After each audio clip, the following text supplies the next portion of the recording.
ఒకటి రాజులు 14వ అధ్యాయము. ఆ కాలమున యరొబాము కుమారుడైన అబీయా కాయిలా పడగా, యరొబాము తన భార్యతో ఇట్లనెను, నీవు లేచి యరొబాము భార్యవని తెలియబడకుండా మారు వేషము వేసుకొని షిలోహునకు పొమ్ము. ఈ జనుల మీద నేను రాజునగుదునని నాకు సమాచారము తెలియజెప్పిన ప్రవక్తయగు అహియా అక్కడ ఉన్నాడు. కాబట్టి నీవు 10 రొట్టెలను అప్పములను ఒక బుడ్డి తేనెయు చేత పట్టుకొని అతన్ని దర్శించుము. బిడ్డ ఏమగునో అతడు నీకు తెలియజేయుడని చెప్పగా, యరొబాము భార్య ఆ ప్రకారము లేచి షిలోహునకు పోయి అహియా ఇంటికి వచ్చెను. అహియా వృద్ధాప్యము చేత కళ్ళు కానరాని వాడై ఉండెను. అంతటా యెహోవా అహియాతో సెలవిచ్చినదేమనగా, యరొబాము కుమారుడు కాయిలాగా ఉన్నాడు గనుక అతన్ని గూర్చి నీ చేత విచారించుటకై యరొబాము భార్య వచ్చుచున్నది. ఆమె మారు వేషము వేసుకొని మరి ఒకతైనట్టుగా వచ్చుచున్నది గనుక నేను నీకు సెలవిచ్చినట్టు నీవు ఆమెతో చెప్పవలెను. అంతలో అహియా ద్వారము లోపలికి వచ్చు నామె కాలి చప్పుడు విని ఆమెతో ఇట్లనెను, యరొబాము భార్య, లోపలికి రమ్ము. నీవు వేషము వేసుకొని వచ్చుట ఎలా? కఠినమైన మాటలు నీకు చెప్పవలనని నాకు ఆజ్ఞయాయెను.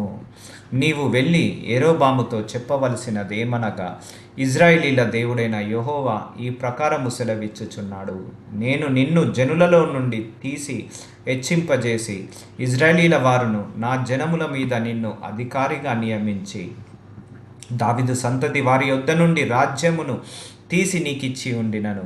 నా ఆజ్ఞలను గైకొని మనపూర్తిగా నన్ను అనుసరించి నా దృష్టికి ఏది అనుకూలమో దాన్ని మాత్రమే చేసిన నా సేవకుడైన దావీదు చేసినట్టుగా నీవు చేయక నీకంటే ముందుగా ఉండిన వారందరికంటేను అధికముగా కీడు చేసి ఉన్నావు. నన్ను బొత్తిగా విసర్జించి ఇతర దేవతలను పోత విగ్రహములను పెట్టుకొని నాకు కోపము పుట్టించి ఉన్నావు.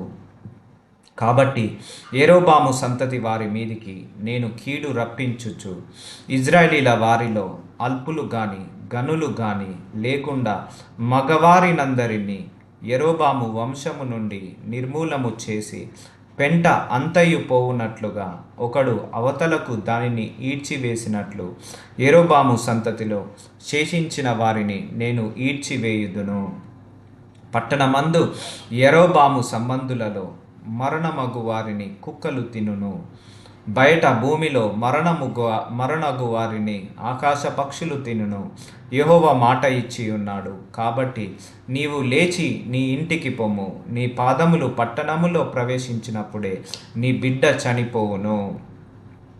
అతని నిమిత్తము ఇజ్రాయేలీల వారందరూ అంగలార్చుచు సమాధిలో అతనిని పెట్టుదురు.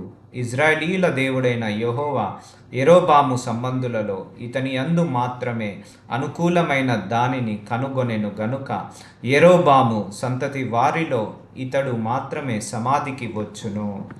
ఇదియుగాక యెహోవా తన నిమిత్తము ఒకని ఇజ్రాయేలీల వారి మీద రాజుగా నియమింపబోచున్నాడు.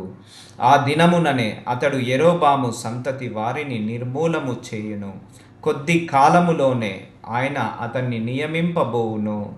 ఇజ్రాయేలీల వారు దేవతా స్తంభములను నిలిపి యెహోవాకు కోపము పుట్టించి ఉన్నారు గనుక నీటి యందు రెల్లు అల్లల్లాడునట్లు యెహోవా ఇజ్రాయేలీల వారిని మెత్తి ఒకడు వేరును పెళ్లగించినట్లు వారి పితరులకు తాను ఇచ్చిన ఈ మంచి దేశములో నుండి వారిని పెళ్లగించి వారిని యూఫ్రటీసు నది అవతలకు చెదరగొట్టును.